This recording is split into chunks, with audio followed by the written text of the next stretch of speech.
Hello everyone! So, mahilig ka bang kumain ng almond? So, ngayon, magluluto tayo ng caramelized almond. So, actually, first time ko magluto ng ganito. So, try natin kung ano ang kalalabasan. So, let's go! Ang ingredients pala nito ay 250 grams na almonds, isang cup ng sugar, tapos half cup na tubig. So, yan yun. Tapos yung kawali, painitin lang natin siya. So, ayan, mainit na yung kawali. I-add na natin yung sugar.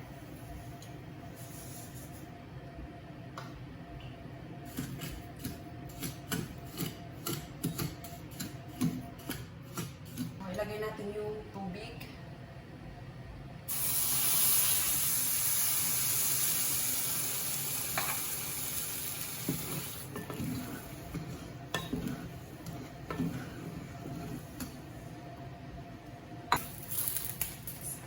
I-add natin yung almonds.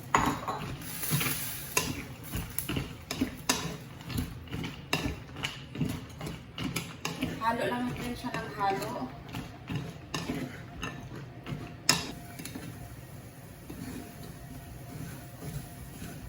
Halo-haloin lang siya ng paghahaloin hanggang maging caramelized na yung sugar.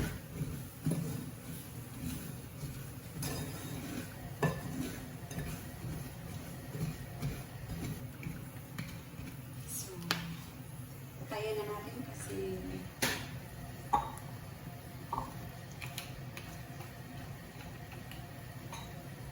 na siya, guys. Ayan na siya. So, yan na yan siya. Ayan na yung pag naluto. So, take note, ingat lang po kasi mahirap po yung yung sugar pag dumikit sa balat nyo. Ingat lang po para hindi mapaso. Ayan na siya. Papalamigin lang natin and tiki man time. So, ito na siya, guys. Ganito na yung yung niya. Ganito na yan siya. Ayan.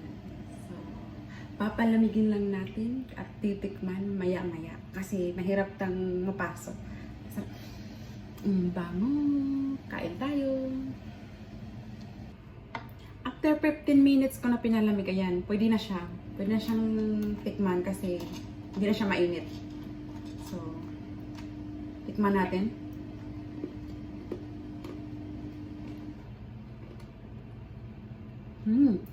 Harap. First time ko magluto, perfect. Hindi naman perfect, para sa akin masarap siya. So, favorite ko kasi yung almond. So, nabuburingan ako na yung plain almond lang siya. Kaya, naisipan kong mag-caramelize siya. Lagyan siya ng sugar. Harap siya. Kaya, harap siya. Hindi ko naman ito maubos lahat, no?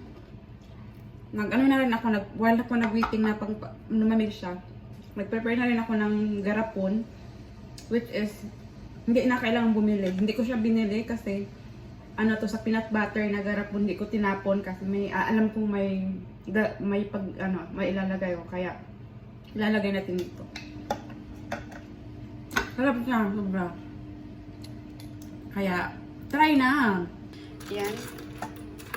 Malamig na siya. So, kamayin ko lang siya. Kasi malinis naman yung kamay ko. Tsaka ako lang din naman ang kakain. Ayan. Lagay natin dyan para pwede natin siyang, hindi ko naman siya maubos kasi ng, isang kainan lang. Pakunti-kunti lang. Minsan kasi, nagka-cravings ako ng, matamis. Kaya, ayan. Lagyan na natin siya. So, ayan, no. Nagdikit-dikit na siya. Dahil sa sugar.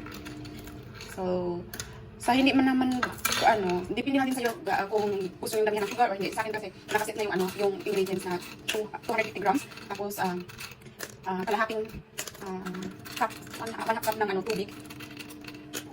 Tapos, sugar na isang cup. So, hindi siya kasya. Madami pang natira.